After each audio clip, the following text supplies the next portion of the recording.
네, 안녕하세요.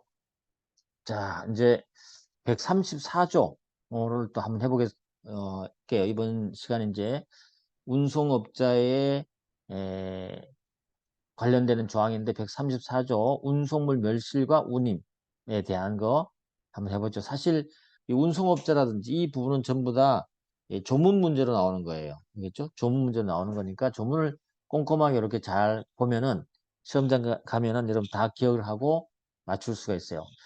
사실 오히려 판례를 많이 공부하다 가보면, 이렇게 쉬운 조문을 안 읽고 가잖아요. 그러면 이제 쉬운 조문이 굉장히 어렵게 느껴지고, 여러분들이 이제 틀린 답으로 많이 나와요. 그러니까 조문을 항상 기본적으로 조문은 꼼꼼하게 다 챙겨놔야 돼요. 평소에. 어떻게 보면 조문을 해놓으면요. 상법은 50% 한 거, 50%. 50% 이상 한 겁니다.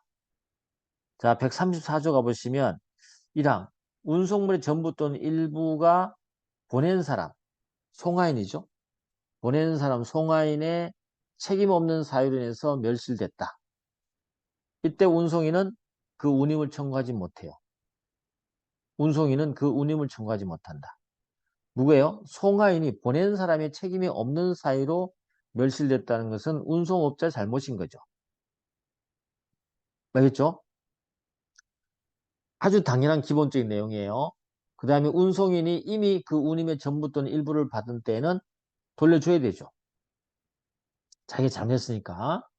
그런데 이 항은 운송인의 전부 또는 일부가 그 성질이나 하자 또는 송화인의 과실로 인해서 멸실됐다.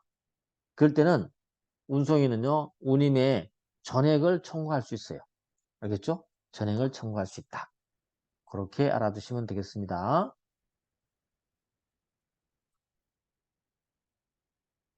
자, 그 다음에 손해배상 책임. 이 손해배상 책임 135조도요, 운송업자의 책임 제한의 하나의 종류입니다.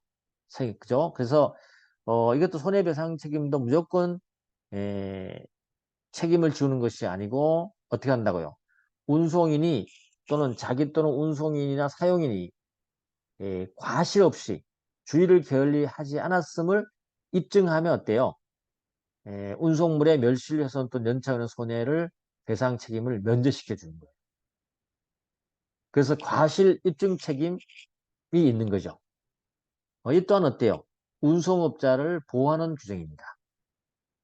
스스로 자기가 게을리하지 않았음을 입증하면 벗어날 수 있어요. 이해됐죠? 그런 조항이다. 라고 알아두시면 됩니다. 그리고 판례 기출과 관련해서 보시면, 어, 뭐 마찬가지 내용인데요. 기출 1번 한번 보세요. 판례 기출.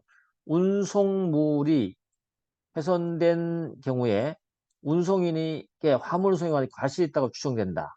운송인은 화물 운송에 관해서 주의를 해태하지 않았음을 증명하지 않으면 운송물의 훼손이나 손해배상 책임을 면치 못한다. 그렇죠. 그 말이 그 말이에요. 이 판례, 요 조문 내용이 바로 판례가 이렇게 해석합니다. 원래 추정되기 때문에 그 추정을 입증해서 깰 수 있는 거잖아요. 그죠? 그게 바로 운송업자가 에, 입증해야 되는 입증 책임이 있는 것이죠.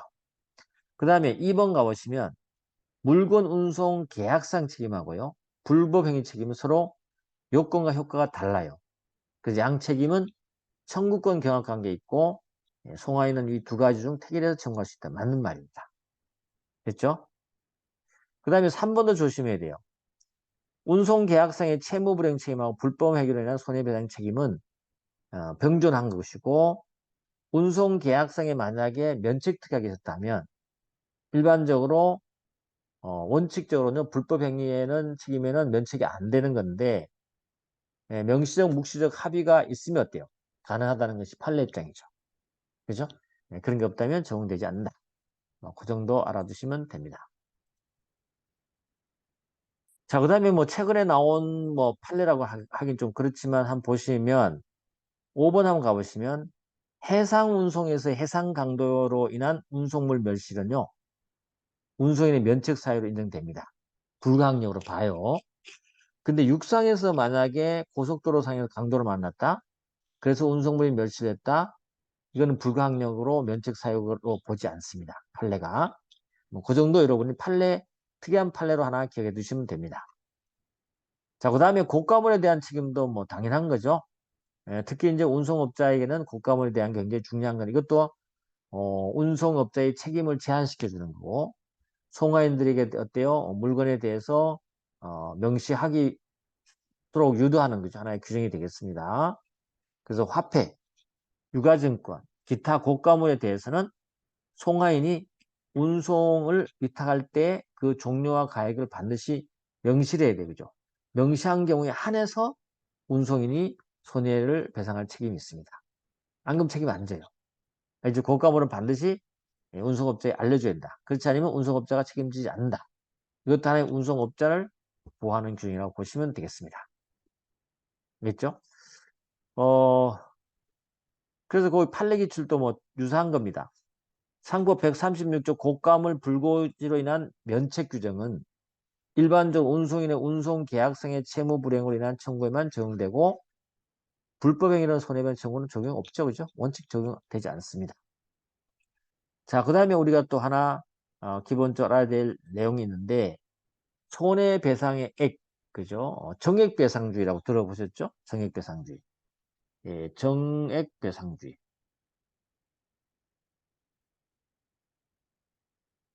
그렇죠, 그죠? 그러니까 왜 그러냐면 이것도 하나의 운송업자에 대한 다시 말해서 책임을 제한하는 규정이 하나가 해당되는 겁니다.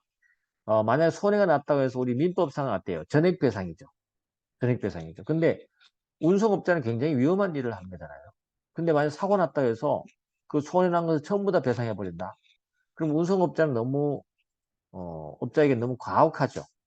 어려운 일을 함에도 불구하고 그죠? 예, 그런 게 있기 때문에 우리 여기에서는 좀 일정한 부분을 제한시켜주고 있고 또 일정 책임 부분도 굉장히 어려울 수 있어요. 사고 난 부분에 따라 사고 난 장소와 시간에 따라서 손해배상액을 입증하는 것도 굉장히 어려울 수 있죠. 예, 그래서 우리 이 상법은 운송업자에게는 어때요? 정액배상주의를 취하고 있다는 걸 알아두시고 그게 바로 137조입니다. 가보시면요. 1항 가보시면 운송물이 전부 멸실되거나 연착된 거죠.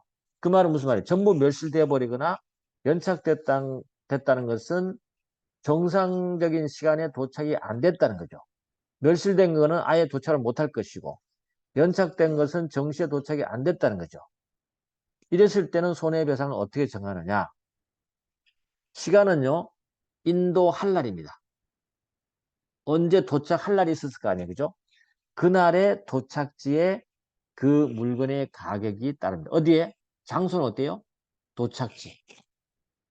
시간은 인도 한날. 장소는 도착지. 알겠죠? 한날의 가격에 따른다고 딱 못을 박아놨어요. 근데 이항 가보시면 운송물이 일부 멸실됐다? 일부 멸실된 것은 남은 것은 도착했다는 얘기죠. 또 일부가 훼손됐다? 그 말은 남은 것은 도착됐다는 거죠. 도착됐기 때문에 어때요? 인도 한날 시간적 기준은 인도 한날 도착지 가격. 알겠죠? 인도 한날 도달 한날에 도착지 가격에 따른다는 게 우리 손해배상, 정액배상주의 내용이에요. 그 다음에 조심할 게 있어요. 여기 전부 멸실 연착된 경우나 일부 멸실 훼손된 경우 이 이외 손해배상액은 민법에 따라가는 거예요. 알겠죠? 요것에 대해서만 정액배상주의를 취하고 있다는 걸 알아두시면 돼요. 또 사망 가보시면 운송물의 멸실 훼손 또는 연착이 운송인의 고의나 중대한 과실로 인한 때는 운송인은 모든 손해를 배상해요.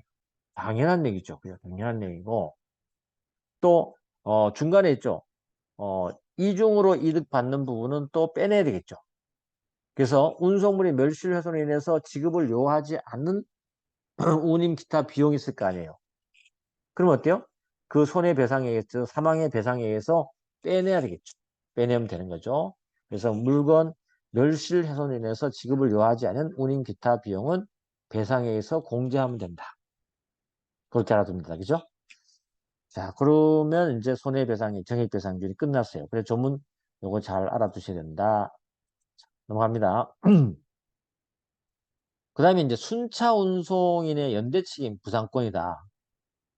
1항 보시면 수인이 순차로 운송할 경우에는 각 운송인은 운송물의 멸실, 훼손 또는 연착으로 인한 손해를 연대해서 배상할 책임이 있다. 연대한다는 거죠. 이게 무슨 말이에요? 순차 운송, 이것도 하나의 취지를 여러분 알아둬야 되는 건데, 여기에 왜 연대 책임이 들어왔느냐 이 말이죠. 순차 운송. 이게 쭉 있을 때 이 구간이 나눠질 수 있거든요. A 구간, B 구간, C 구간, D 구간 있을 거 아니에요. 그래서 이 구간에서 쭉 물건을 운송했는데 물건이 끝에 와 보니까 파손됐단 말이죠. 이랬을 때, 이 파손됐음을 누가? 원칙적으로는 송화인이나 수화인이 물건 보낸 사람이 입증해서, 받은 사람이 입증해서 손해배상을 청구해야 될 거 아니에요. 근데 구간이 여러 개 나눠져 있단 말이죠. 이럴 때는 어디에서 파손됐는지가 알 수가 없잖아요. 그럴 때는 송화인이나 수화인은죠, 그걸 입증하기 어렵죠. 그걸 구제하기 위해서 아예 우리 법은 A, B, C, D, 그죠? 이 구간에서 운송하는 자들, 갑이 있다, 을이다, 병이다, 정이다 있다면 어때요? 갑을 병정이 아예 만약에 물건이 파손돼 있으면 연대 책임지라는 거예요. 알겠죠? 연대 책임지라는 겁니다. 그래야 말이 맞죠. 그래야만이 송화인이나 아니면 수화인이 아니면 화물상환증을 소지한 자에게 불측의 손해를 주지 않을 거 아니에요. 그죠? 이렇게 하는 거죠. 그리고 나서 만약에 사고 난 곳이 확정된다면, 그죠? D 구간에 사고 났다. 그러면 정의 책임지는 것이고, 이제 밝혀지면 만약에 연대 책임이니까 갑이 다 손해배상을 했다 그러면 어때요? 나머지 을, 병, 정에 대해서는 어때요? 구상권을 행사하면 되겠죠? 이런 식으로 연대 책임을 해서 송화이나 물건 이해관계자를 보호하고 있다는 걸 알아두시면 돼요. 이게 바로 순차 운송 연대 책임이에요. 그것만 알고 있으면 돼요. 별 내용 아니에요. 그래서 이항 사망도 그런 의미를 알 수 있습니다. 자, 운송인 중 1인이 전항의 규정에 손해를 배상한 때는 그 손해 원인이 된 행위를 한 운송에 대해서 구상권 행사하면 되는 거죠. 만약에 그 손해 원인이 된 행위를 한 운송인을 알 수 없다. 그럼 어떻게 하면 돼요? 각 운송인은 그 운임액의 비율로 손해를 분담하면 돼요. 운임액이 큰 사람, 뭐 작은 사람 나눠서 그 비율로 손해를 분담하면 돼요. 근데 분명하게 단서를 조심해야죠. 그 손해가 자기 운송 구간 내에서는 발생하지 않았음이 틀림없어요. 그것을 증명하면 이 손해 분담에서 빠질 수가 있어요. 아시겠죠? 그래서 요 사망도 여러분이 이 법률을 해결하는 건지 아시겠죠? 원칙적으로 연대 책임진다. 근데 한 명이 배상하면은 원인이 된 자가 밝혀지면 그 자에게 구상권 청구한다. 도저히 원인이 알 수 없다. 무님의 비율로 손해를 분담한다. 그죠? 연대 책임 1번, 2번, 세 번째, 그죠? 그러나 네 번째, 손해가 자기 운송권에서 발생하지 않으면 명백하잖아요. 그죠? 증명하잖아요.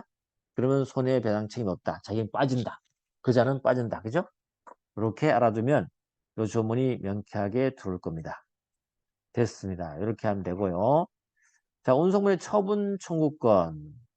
당연히 송화이나 화물상환증 발행했을 때 화물상환증 소진이 어때? 운송에 대해서 야, 그 운송 중지해. 아니면 물건 좀 처분해줘. 뭐 등등을 행사할 수 있겠죠. 그 다음에 140조 수화인의 지위가 나오거든요. 이게 이제 나오는데 이 수화인의 지위라는 것이 존재하려면 뭐가 돼야 돼요? 화물 상환증이 발행이 되지 않았어야 돼. 화물 상환증이 발행되면 어떻게 돼요? 수화인은 존재하지 않습니다. 그렇죠. 왜? 화물 상환증을 갖고 있는 자가 그 물건에 대해서 반환을 청구할 수 있거든요. 그래서 여기 수화인의 지위는 화물 상환증이 발행되지 않았을 때 물건을 받는 사람의 지위를 규정한 것이라고 보시면 돼요. 이랬죠. 그래서 1항 운송물이 도착지에 도착한 때는 수화인은 송화인과 동일한 권리를 갖는다. 그 위치를 잘 봐야 돼요. 이렇게 해서 물건을 보냈다. 송화인이 보냈죠. 그리고 이제 도착했다. 있죠. 보냈다. 그죠? 보내가지고 도착하기 전까지는 누가 우선해요? 송화인이 이 물건에 대해서 우선권을 갖고 있어요. 만약에 도착했어요. 도착했을 때는 송화인과 받을 사람이 동등한 지위를 갖고 있어요. 알겠죠? 그래서 수화인이 먼저 달라 그러면 뭐 줘야 되는 것이고 이런 거죠. 도착한 다음에 도착한 후에 수화인이 그 인도를 청구했어요. 청구한 때는 어때요? 청구한 때는 수화인의 권리가 이거죠. 물건 주세요라고 청구했단 말이죠. 그러면 그때는 수화인의 권리가 우선하는 거죠. 우선한다. 그죠? 그럼 수화인은 뭐 해야 돼요? 이제 우선하지만 거기에 대한 운임을 지급할 그죠? 의무가 발생하는 것이죠. 이해됐죠? 그렇게 되는 거죠. 청구할 때는 수화인의 권리가 이제 앞서가는 거죠. 청구하기 전까지는 동일하게 되는 거죠. 동일하다. 요걸 말한다는 걸 기억해 두시면 돼요. 조문에 알겠죠? 그래서 혼동하지 않으면 좋겠습니다. 그 다음에 이제 141조 수화인의 의무는 아까 말했듯이 이제 청구하고 운송물을 수령하면 비용을 지급해야 되는 건 당연한 것이고 수화인이 없다. 수화인이 불명할 때는 그죠? 불명할 때는 어, 당연히 공탁 경매 가능하죠. 1항 가보시면 142조. 수화인을 알 수 없어요. 그래서 운송인은 운송물을 공탁하면 돼요. 모르니까. 그런데 1항의 경우 운송인은 누구에게? 송에 보낸 사람에 대해서는 상당한 기간을 정해서 운송물 처분에 대한 최고를 해야 되죠. 해도 그 기간에 지시를 하잖아요. 아무 말 없어. 그때는 경매하면 돼요. 운송인이 1항 및 2항 규정에 의해서 운송물을 공탁 경매를 한 때는 지체 없이 통지 발송하면 되죠. 그런 겁니다. 자, 그 다음에 운송인의 책임 소멸. 당연히 운송인의 책임은 두 가지죠. 수화인이 있으면 수화인에게, 화물사안전 소진이 있으면 소진에게 유보 없이, 조건 없이 운송물을 수령하고 운임 기타 비용을 지급한 때는 책임은 이제 소멸돼요. 그렇지만 운송물이 즉시 발견할 수 없는 훼손 또는 일부 멸시 있을 때는 수령한 날로부터 2주간 내에 운송인에게 통지를 발송하면 소멸되지 않아요. 2주 내. 물건 받고 난 다음에 2주 내에 이거 깨졌습니다라고 운송인에게 통지하면 운송인의 책임은 소멸되지 않아요. 뭐 이 항은 당연한 거죠. 운송인, 사용인 악의일 때는 아예 이 규정이 적용되지 않습니다. 됐죠? 자, 넘어가시고 준용 규정. 앞쪽에 봤던 우리 운송 주선인을 봤죠? 대위 운송 주선인의 유치권. 알겠죠? 개별적 결련성 요구한다는 거. 운송 주선인의 책임의 시효. 운송 주선인의 채권의 시효. 몇 년? 1년. 다 준용하니까 준용 규정도 알아두셔야 되는 거죠. 운송업자에는 이걸 앞쪽에 운송 주선인의 유치권과 시효 기간을 준용하고 있다. 이걸 아는 게 중요한 거죠. 여러분 구조를 아는 게 중요한 겁니다. 그 다음에 여객운송입니다. 여객운송 관련해서는요. 운송인은 자기 또는 사용인 운송인과 주의를 해태하지 않았음을 증명하지 않으면 여객운송인의 손해배상 책임을 이것도 물건 운송과 똑같아요. 과실 입증 책임을 갖고 있습니다. 원칙적으로 추정받지만 그 다음에 이제 이 항이 좀 특이한 건데 뭐 꼭 시험에 나온다는 것보다는 어때요? 손해배상액을 정할 때는요. 여기과 관련해서는 법원이 피해자와 그 가족의 정상을 참작해서 해야 된다는 의무조항이 있어요. 손해배상 책임할 때는 그 정도 알아두시면 됩니다.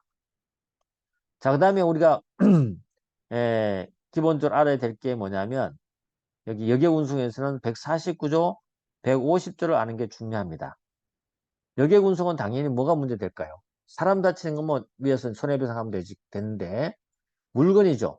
물건을 운송업체에 맡겼느냐, 자기가 들고 탔느냐에 따라서 달라질 수 있는 것이죠. 그죠? 책임 문제가. 첫 번째 149조가 인도를 받은, 그죠? 수탁 가물이죠. 위탁한 수화물이죠. 그 인도를 받은 수화물, 어, 수탁물이죠. 수화물에 대한 책임은 운송인은 그 받은 물건에 대해서 설령 운임을 받지 않았다 하더라도 물건 운송인과 동일한 책임을 집니다. 됐죠? 두 번째, 수화물이 도착지에 도착한 날부터 10일 이내에 여객이 그 물건을 청구하지 않잖아요? 당연히 공탁 경매하고 할 수 있고요. 또 주소나 거소를 알지 못하는 여객에 대해서는 최고화 통지도 할 필요가 없어요. 10일 내 청구하지 않으면 공탁 경매한다는 거죠. 예, 그런 거. 받은 수화물에 대해서는 물건 운송에 동일한 책임을 진다. 운임을 받지 않았다 하더라도 그죠? 그런 거다. 그럼 인도를 받지 않은 거. 다시 말해서 고객이 들고 탄 물건 있죠? 이 물건 어떻게 할 거냐? 위탁 수화물이 아닌 거.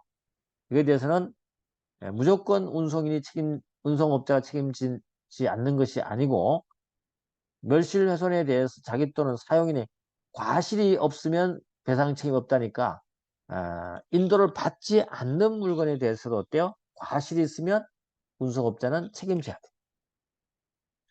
요거 여러분 알아두면 된다. 그죠? 요건 이제 요 법리는 공중접객업자하고 동일합니다. 가보면 그죠? 책임에 대해서 물건에 대한 거 맡긴 물건, 맡기지 않은 물건에 대해서 그것도 이제 알아두면 될 것 같아요. 유사하다.